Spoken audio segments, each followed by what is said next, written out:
For context, I am a middle-aged man who lives on the outskirts of Parbold, a small English village. My house is the only one on a long, winding country road, but it does have a bus stop. From my bedroom window, I can see it on the other side of the road. It's quite handy, really. I never miss the morning bus to work, and I know the schedule by heart. That's why I was bewildered when I first noticed the 3:17 a.m. bus on Saturday, the 14th of October. It woke me up, actually. I'm a light sleeper. I sat upright in my bed, twisted my body around, propped myself up on my knees, and gingerly inched the curtains open. The old lamppost on my road illuminated an ominous, fully grey, non-branded single-decker bus. There was no interior lighting. I couldn't see a driver or any passengers. Now, this was obviously bizarre. Buses don't show up at that time in the morning, not in this country, not in any town or city I know anyway. Still, I assumed, as any person would, that times were changing. It seemed like a good idea. A bus for those who've missed the last train home after a night out, perhaps? That still didn't entirely make sense, because very few people use my bus stop. It's a 10-minute walk from here to anywhere. I checked the schedule. Nothing.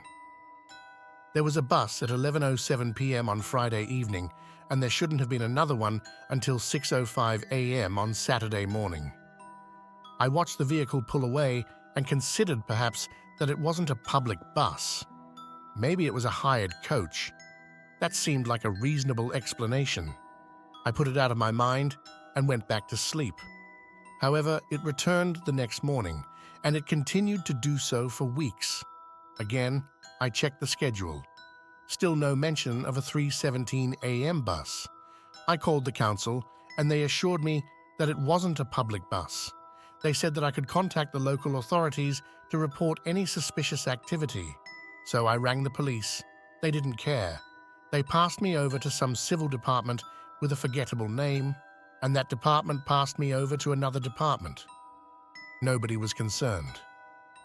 It became clear that each person I contacted just wanted me to tire of the whole thing and stop bothering them. I gave up on seeking help, but I didn't give up on my quest for an answer. I started making notes. The bus always arrived at exactly 3:17 a.m. It would linger for approximately 30 seconds. Nobody ever boarded or departed the vehicle. I took a picture of it and posted it on various forums. Nobody could identify the origin of the faceless grey bus. But one comment did stand out. I remember a user telling me that I should sell my house and move. They said that the bus was there for me.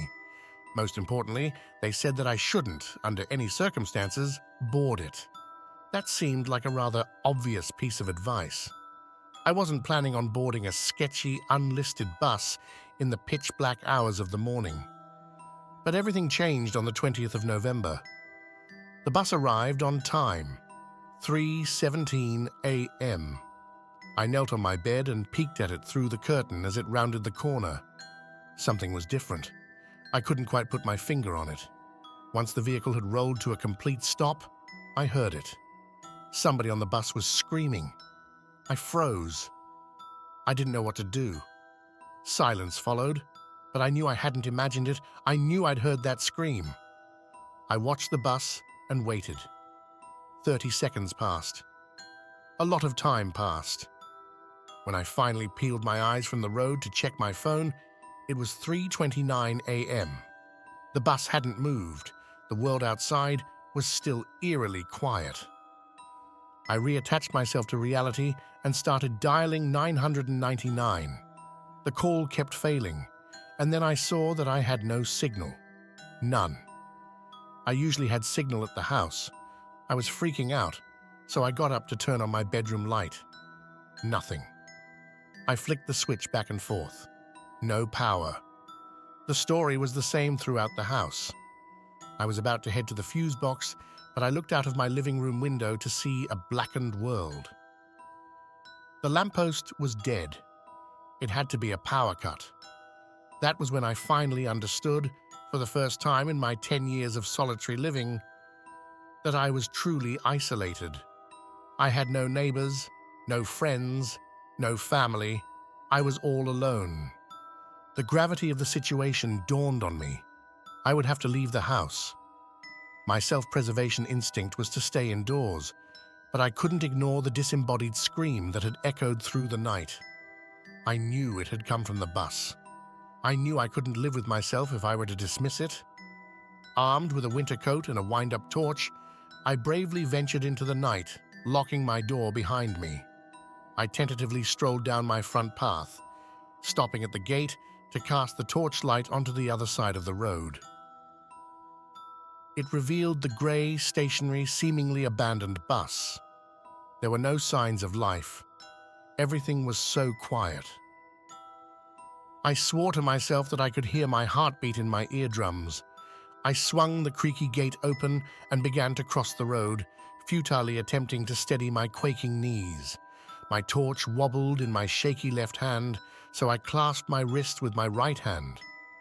I shone the light into the windows of the parked vehicle. There was definitely no driver, but it was an elevated coach, so I couldn't see whether there were any passengers. I walked around the front of the vehicle, summoning the courage to enter it. When I reached the other side of the bus, I stood still. I tried to control my breathing. I eyed the doors for what seemed an eternity, and then I felt my entire body clench. The doors opened. My torchlight still wasn't revealing a driver. I couldn't see or hear anyone. I thought for a brief moment of that internet stranger who told me not to board the bus, but I couldn't get the scream out of my head. My gut told me that somebody was in danger. I stepped onto the bus and started to climb the stairs. The doors closed. I held the torch before me as if it were a weapon, and I gradually climbed the next set of stairs to the elevated passenger platform. I spent several seconds on each step, savoring what I felt could be my final moments on Earth. Then, I illuminated the passenger area before me. I half expected to see nothing. No. There was somebody on the bus. The young girl was sitting in the middle seat of the back row. Her head was in her palms. She was crying. I couldn't see her face. "Are you okay?" I asked, timidly. No answer. So I started to walk forwards. I didn't know whether there was anyone else on board, but I couldn't leave her. Once I was standing only a few yards in front of her, I knelt down in the aisle. "Are you okay?" I asked a second time. The girl's crying abruptly ceased, but she didn't lift her head from her hands. "You shouldn't have boarded the bus," she replied. My torch died. I furiously wound the lever at the side, but it didn't spring back to life.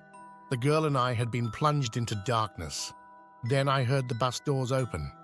I slowly turned my head to face the front of the bus. I could hear the sound of low, guttural breathing. It was followed by clunking footsteps.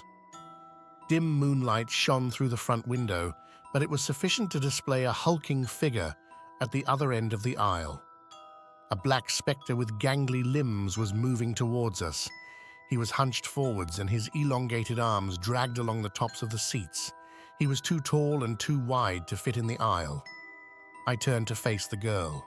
She had lifted her head from her hands. I could barely see her. I could barely hear her. "This is the last stop," she whispered. "I was really hoping you wouldn't board. I wanted more time." Before I could even comprehend what was happening, I felt an icy limb coil itself around my ankle. It yanked, and I fell. My nose connected with the floor of the aisle, and I heard something crack. I thought that was it. I thought that was the end, but I looked up to see the demonic creature coil its other limb around the girl's neck. It hoisted her from her seat. She screamed as she was lifted towards the indistinguishable figure in the aisle. I couldn't really see what happened in the darkness, but I'll never forget the sound her body made when it was consumed by the black entity. It sounded like leaves crunching beneath walking boots. I had almost entirely lost my sense of reality at this point, but some vestige of survival instinct persisted in my fractured mind. I twisted onto my back and looked down at my ankle. I couldn't really see what I was doing in the dark. I just knew I had to act. So with my free foot, I stamped on the creature's limb. I stamped as hard as humanly possible.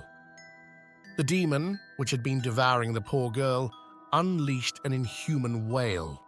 It pierced my eardrums and shattered every window on the bus. The limb retracted from my ankle and returned to the shadowy being. I seized my opportunity. Catapulting to my feet, I spun around and lunged for the now glassless back window of the bus. Clinging to the frame of the window for dear life, I took one last look at the dark entity that was hurtling towards me. Then I dropped to my feet on the road. I sprinted away from the bus. Adrenaline fueled me onwards. I didn't look back. I just kept running. At the speed I traveled, I think it only took me a few minutes to reach the warm and welcoming lights of civilization. I looked at my phone and cried when I saw that I had service. I booked a taxi. I wanted the farthest possible destination. I chose Manchester. Then I took the first train to London. For the past couple of weeks, I've been living in a hotel. I know I was a little late, but I finally took the advice of that online stranger. I moved away. I moved far away. I don't go outside at night, and I definitely don't look out of the window after 3 a.m.